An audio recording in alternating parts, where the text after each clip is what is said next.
Olá, meu nome é Jamerson Ferreira, sou o criador de conteúdo aqui para este canal Descomplicando a Saúde Coletiva, sou psicólogo, mestre em gestão em serviços de saúde, sou consultor em saúde e criador de conteúdo digital.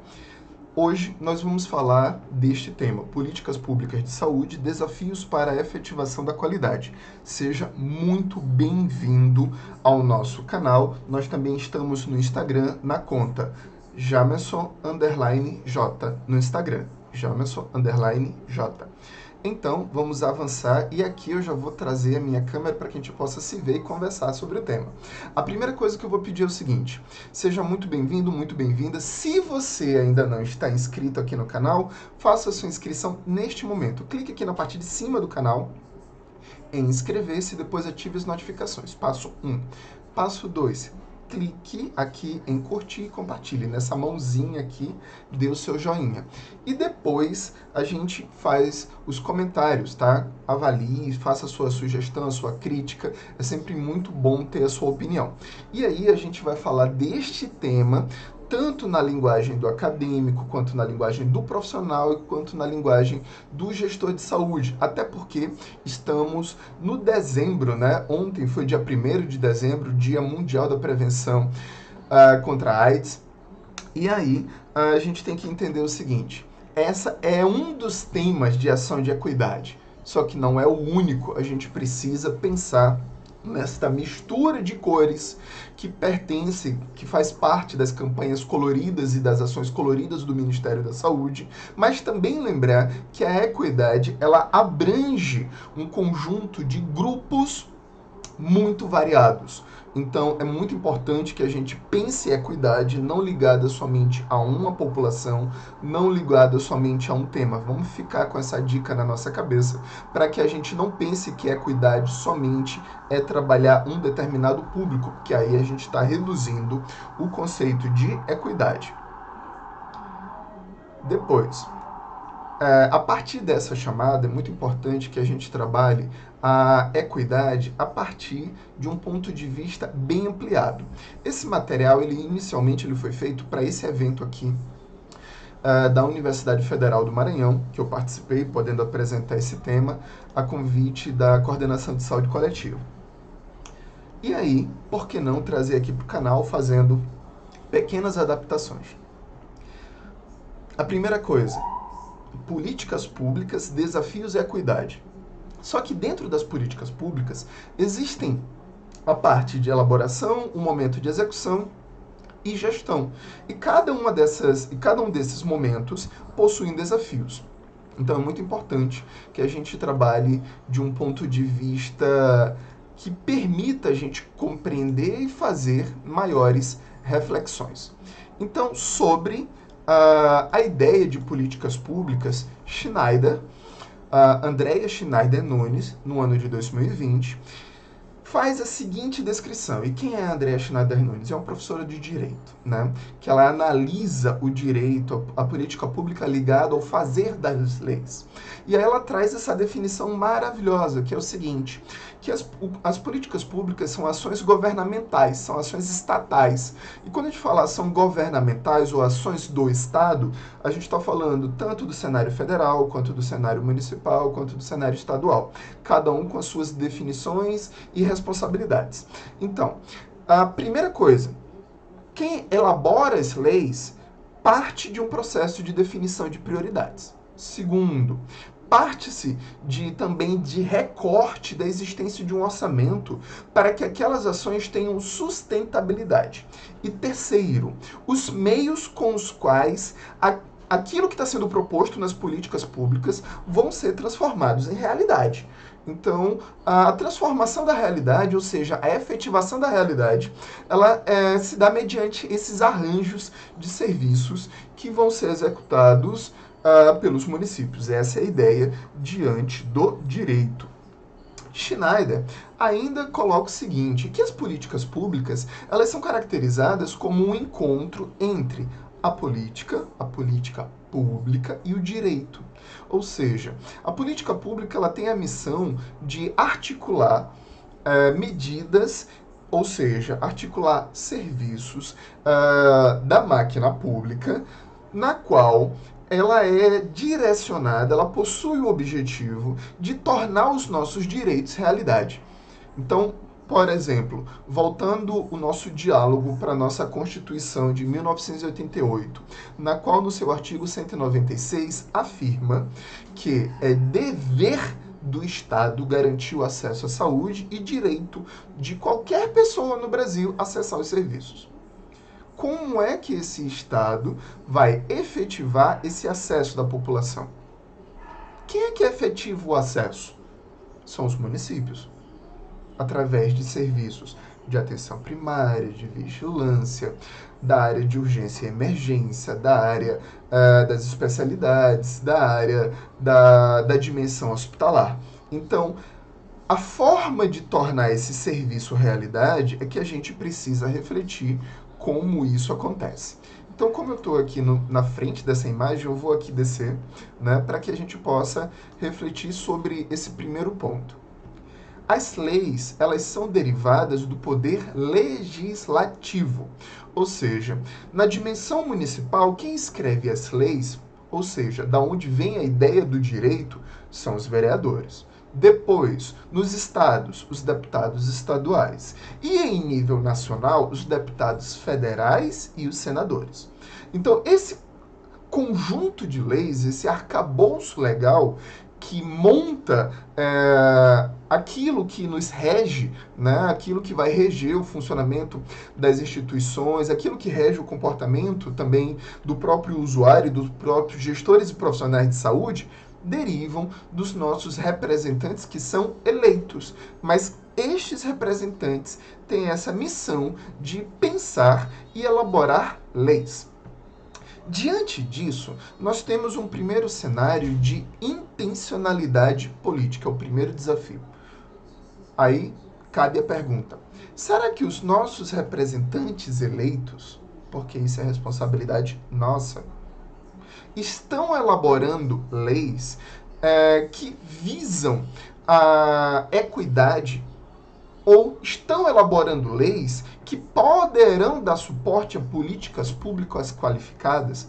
Porque existem leis e políticas públicas que não têm sustentabilidade. Então, o Dia Nacional de Combate à Poliomielite. É bonita a redação, mas ela tem recorte de orçamento? Ela descreve o conjunto de responsabilidades de cada ente? Ministério, Estado e Município?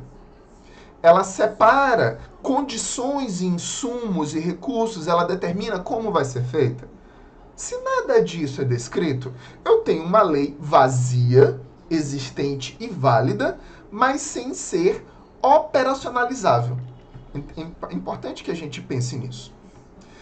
Então, quando a gente sai da elaboração, a lei ela já existiu, a política pública foi formulada pelos nossos representantes e foi oficializada. Então, cabe à gestão municipal nas três esferas, Ministério, Governo do Estado e município, torná-la realidade.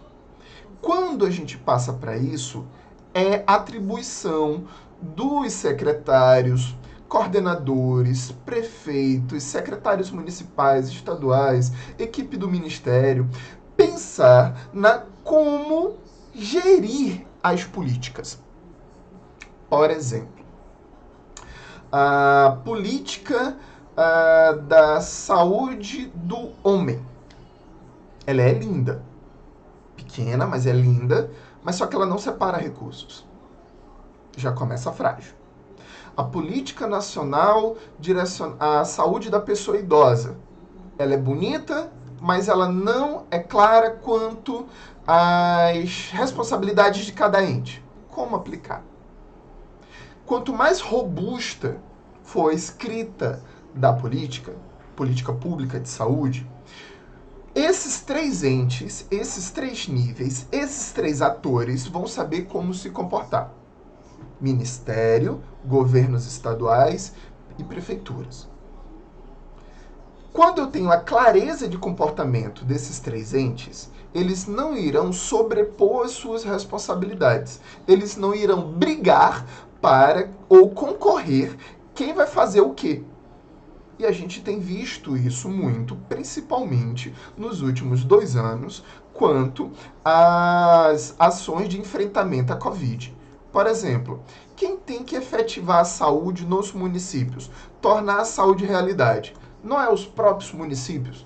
E por que alguns governos estaduais elaboram e executam serviços que são responsabilidades dos municípios? Que intencionalidade é essa? Acabar rivalizando com o próprio município e não de fortalecer o município. A mesma coisa, por exemplo, para ações quilombolas, cuja responsabilidade de ofertar saúde no território não é do Estado, é do município, é da gestão municipal. Então a gente tem que pensar o cenário, compreender como funciona, problematizar suas questões e, a partir disso, compreender e fazer novas aprendizagens. Então surge o segundo desafio. Será que as responsabilidades de cada esfera elas estão sendo respeitadas ou elas estão gerando concorrências equivocadas ou concorrências intencionais? Principalmente, a gente passou agora por um período recente eleitoral, na qual as ações anteriores valorizavam muito mais os entes que estavam concorrendo no período eleitoral. E quem ficou mais frágil? Os municípios. Tá? Então é muito importante a gente pensar qual é a atribuição de cada ator, qual deve ser a relação entre os atores. Então, o papel do Ministério é legislar naquilo que compete ao Ministério, financiar para que os estados repassem aos municípios ou o repasse vá direto aos municípios. Depois, escrever, fornecer possibilidade de estudo e qualificação dos gestores e dos profissionais de saúde e monitorar os resultados. Isso é competência tanto do Ministério quanto do Estado. Não existe bondade na qual um ente substitua a atribuição do outro. Porque quando você faz isso, você gera uma concorrência equivocada entre os papéis. E a execução das políticas públicas. A execução das políticas públicas, elas abrem atribuições para as próprias instituições públicas. E como a gente vive em um país na qual as políticas públicas elas também podem fazer parcerias público-privadas, nós temos que descrever como outros atores podem funcionar, inclusive empresas e terceiro setor. Tudo isso muito bem legislado. Qual é o problema? Nas políticas públicas atuais, deixa-se descrever como empresas podem funcionar, como o terceiro setor pode funcionar. Então, muitas vezes, o terceiro setor acaba funcionando como uma resistência para potencializar o serviço das políticas públicas. Mas eu estou falando resistência no sentido de qualificar as ações das políticas públicas, mesmo que para eles não se torne claro legalmente até onde pode ir.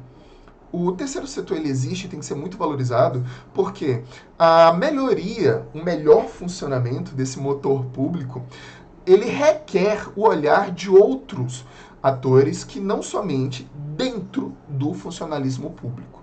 Então, é muito bem-vindo que instituições do terceiro setor, ONGs e OCIPs, analisem o funcionamento público, o funcionalismo público para sugerir estratégias, ações, para que esse motor realmente venha funcionar conforme o esperado, tá bom? Então, a Maria Paula Dallari Bussi, em 2006, descreve que a política pública é um programa de ação governamental que resulta de um conjunto de processos juridicamente regulados, ou seja, cada política pública tem o seu arcabouço legal.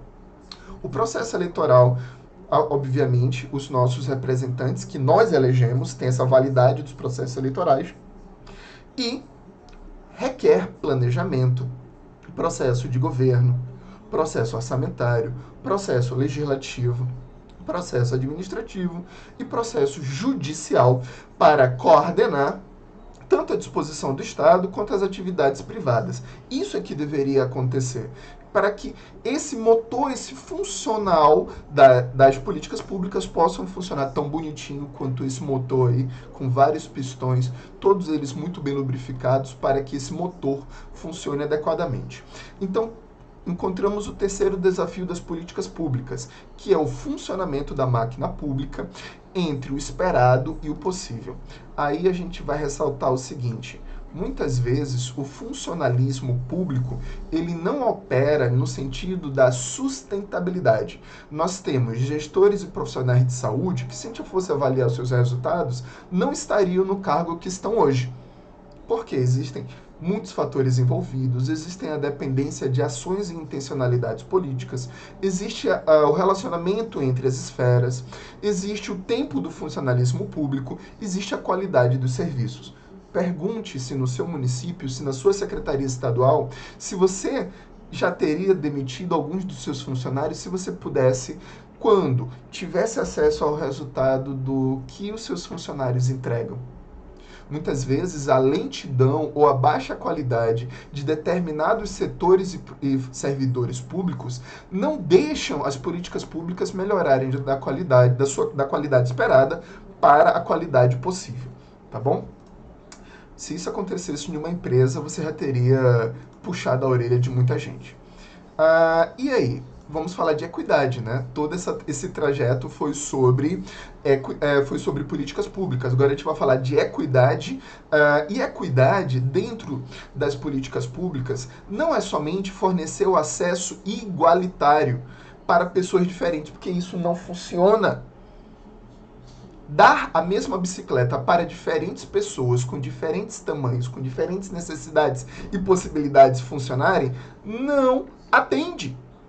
Eu tenho que entender que pessoas diferentes precisam de atenções diferenciadas com respeito às suas fragilidades, às suas necessidades, às suas potencialidades. Tá? Então, quando eu entendo a potencialidade, a necessidade e a urgência também de cada um dos atores, eu consigo adequar os meus meios, os meus serviços a cada pessoa, a cada grupo.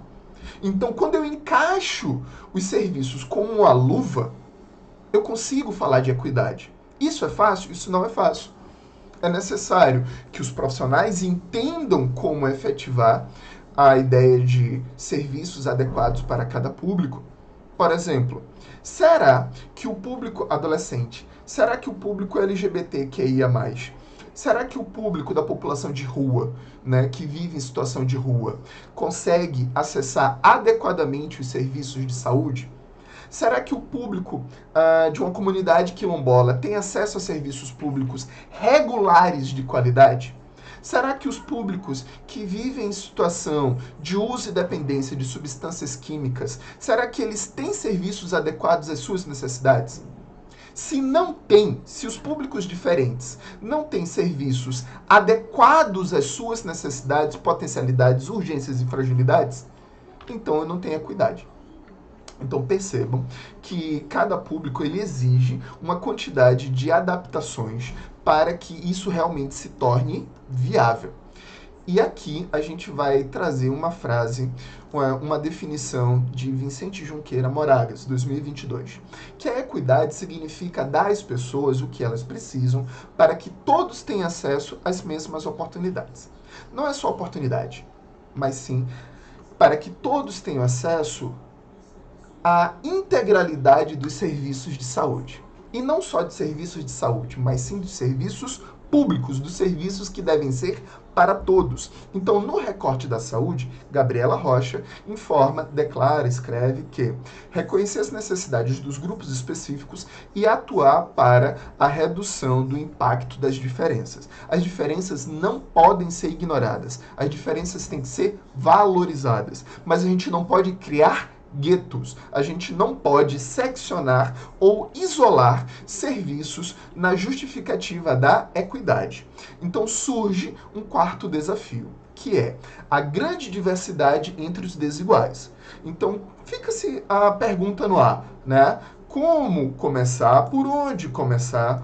Com quem eu devo começar e como priorizar. Afinal de contas, dependendo do seu município, eu vou ter população ribeirinha, eu vou ter nômades, eu vou ter população LGBTQIA+, eu vou ter população indígena, eu vou ter população quilombola. Então, cada grupo com as suas prioridades, cada grupo com as suas necessidades. O desafio ele não é simples. Fazer saúde não é simples, fazer política pública não é simples, atuar na gestão não é simples. A gente está falando de serviços complexos e favorecendo esse pensamento tanto de elaboração, gestão e execução. Tá bom? Então vamos pensar sobre isso com muita calma, com muita qualidade. Outra coisa, para além das diferenças entre os grupos, você já definiu onde começar? Com quem começar? Já começamos bem. Por exemplo, eu vou elaborar um conjunto de serviços para a população que está sendo assolada, vítima, para essas intempéries, ou seja, população que é vítima de grandes chuvas e enchentes. Sim, tem vulnerabilidades específicas. Então eu vou ter que avaliar necessidades, vulnerabilidades e urgências. Urgências é muito importante da gente priorizar quais são os serviços mais rápidos, quais são os insumos, quais são os profissionais. Entender as vulnerabilidades, aquilo que fragiliza mais a saúde ou fragiliza a integralidade desta pessoa. Quais são as necessidades que eu vou ter que atender? E também quais são as potencialidades de cada público. E a gente começa a pensar na gestão para dar suporte à execução. Então vamos remanejar aqui, subindo. Sexto desafio: como garantir as estratégias de serviço com equidade, sem promover isolamento ou separações de forma sustentável. Ali tá marcado sustentável de forma intencional. Os serviços públicos, eles têm importância para o usuário, mas eles têm que ter lógica de funcionamento e ele tem que ter uma lógica que permita financiamento. Os serviços públicos, eles não podem ficar CPF dependentes do humor do gestor maior para que ele tenha continuidade ou não, porque isso não é política pública. Tá? Isso é uma ação governamental que vai ter muito mais intencionalidade política do que serviço ao público. Então a gente tem que pensar sobre isso. Então, a maior missão, né, que é das políticas públicas voltadas à integralidade é garantir que a garantia da equidade, gerando visibilidade e acesso a serviços sustentáveis, integrados, contínuos e resolutivos. Muitas vezes nós temos ações sociais com a finalidade que sejam de serviços de equidade, mas não são contínuas, não são integradas, não são resolutivas. Então, se a gente compreende que uma ação social ela vai ser uma ação isolada, então ela não pertence a esse grupo. Eu faço uma ação social a cada 6 meses. Tá, e a necessidade nos outros 6 meses do ano? Se essa ação ela não é contínua, ela não vai gerar impacto. Segundo, ela tem que ser sustentável. Quem é que vai financiar? Quem é que vai trabalhar? Da onde vêm os insumos? Como ela vai ser realizada? Eu tenho como pagar os profissionais ou eu vou ficar dependente de voluntários e doações de empresas? Terceiro, não adianta fazer uma grande ação pontual se eu gero necessidades que eu não tenho como dar continuidade. Por exemplo, eu crio um ambulatório para atendimentos à população LGBTQIA+, mas eu não integro esse ambulatório aos serviços de saúde. Ou eu crio uma casa voltada ao atendimento da criança, da gestante e da puérpera, mas eu não integro e não relaciono ela com os serviços da atenção primária, com serviços de especialidades, com serviços da média. Ou eu crio uma policlínica que eu não tenho financiamento do Ministério porque o meu prefeito pediu para criar essa policlínica, mas eu não registrei ela no Senes e está tudo saindo do meu bolso. Então, essas ações, elas são pontuais, mas não são sustentáveis. Elas não são integradas. Elas podem ter serviços que elas vão acabar em pouco tempo porque elas não são integradas e tendem em pouco tempo a deixar de ser resolutivas. Quando a gente percebe isso, a gente começa a ler vários itens. Nas políticas nacionais, que tem essa mandala aqui de serviços, olha, perdão, aqui do ladinho, né? Aqui.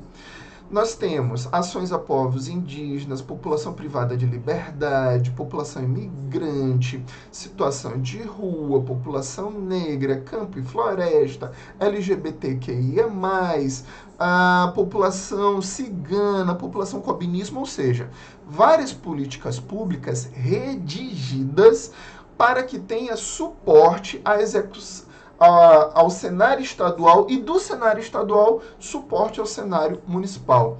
Então vejam que não existe política pública de equidade que ela seja única, mas eu tenho que pensar o seguinte, por exemplo, como a minha equipe de consultório na rua, que pertence à política de população de rua, como a gente já viu aqui que tem, mas ela não se comunica com as minhas equipes de saúde da família, ela não se comunica com o CRAS, CREA, Centro POP, Conselho Tutelar, Conselho de Saúde, Conselho Municipal de Assistência Social e Conselho do Idoso. Ela não é sustentável. Na redação, ela precisa se comunicar, mas se na prática ela não se comunica e a prática precisa da gestão municipal, a gente perde qualidade desses serviços. É por isso que, como é que a gente vai analisar as ações de equidade na sua cidade? Vamos dar algumas dicas, tá bom? É necessário que ela seja integral, resolutiva, contínua, mas que ela seja transparente, que você consiga avaliar os resultados, tá? Que ela gere impacto na saúde da sua população. Então, a gente começa a perguntar o seguinte: estas políticas e serviços de saúde possuem sustentabilidade, abrangência e impacto na população-alvo? Mas a gente só consegue responder isso se a gente tiver acesso aos resultados dessas ações. Ou seja, a gente tem que analisar resultados, a gente tem que conversar com o público para ver satisfação, a gente também tem que ver e ter acesso aos dados orçamentários e de insumo. E aí a gente começa também a avaliar os vínculos que essas ações que elas venham a fazer com as outras políticas públicas, se elas conseguem ser intersetoriais. Se essas ações que você está desenvolvendo não respondem a tudo isso, você está fazendo gerenciamento de eventos, menos políticas públicas e menos ações com equidade. Então, fazer festinha, fazer lacinho vermelho, bater palminha, lançar balão colorido em praça, pintar a secretaria, pintar a unidade, mas ações pontuais não vai gerar impacto. Se essas ações, elas podem ser contínuas, mas se elas não falarem com outras políticas de saúde, elas tendem a ser pouco resolutivas, elas não vão respeitar a integralidade da necessidade do indivíduo. Então, realmente, fazer elaboração, gestão e execução de políticas públicas, inclusive na saúde, com o recorte da equidade, não é simples. Precisa de estudo, dedicação, planejamento, avaliação, qualificação dos profissionais e entender que a equidade você gera visibilidade para o público atendido, ele se torna visível nas suas necessidades, potencialidades, diferenças, fragilidades e urgências, assim como no seu direito. A partir dessa visualização do usuário como um todo, o profissional de saúde, desde a recepção até o consultório, começa a compreender que o serviço tem que ser diferenciado, que o seu atendimento ele vai ser importante na vida do outro se você respeitar a individualidade e a subjetividade do outro. Cada instituição de saúde não pode ser uma fábrica de invisíveis. Então, é muito importante que a gente pense sobre isso, né? Que o nosso produzir na saúde, ele não venha a gerar uma fábrica de invisíveis. Então, aqui eu me coloco à disposição de vocês, à disposição de todos. A gente está aqui neste canal do YouTube, né, que é o Descomplicando a Saúde Coletiva. Também estamos aqui no Instagram, na conta @jamerson_j. Está aqui o meu e-mail e telefone. Vamos falar de saúde pública, vamos falar de políticas públicas com qualidade e melhorar a qualidade de vida da nossa população com muita maturidade, com muita qualidade, para que a gente faça diferença nos serviços públicos, tanto na saúde, na assistência social, em todas as dimensões do fazer público para a nossa população. Isso vale para educação, assistência social, cultura, lazer, esporte, né? Várias e várias dimensões. A gente precisa ter respeito, dignidade pela nossa população, vírgula, pelas nossas populações, respeitando as suas diferenças, as suas potencialidades, as suas subjetividades. Tá? Então não façam serviços isolados, façam serviços integrados, sustentáveis, com igualdade, universalidade e equidade. São esses pilares que sustentam não somente o SUS, mas também devem ser exportados para outras políticas públicas. Gostou? Por favor, compartilhe, comente, curta e divulgue este material para o maior número de pessoas possíveis. Muito obrigado.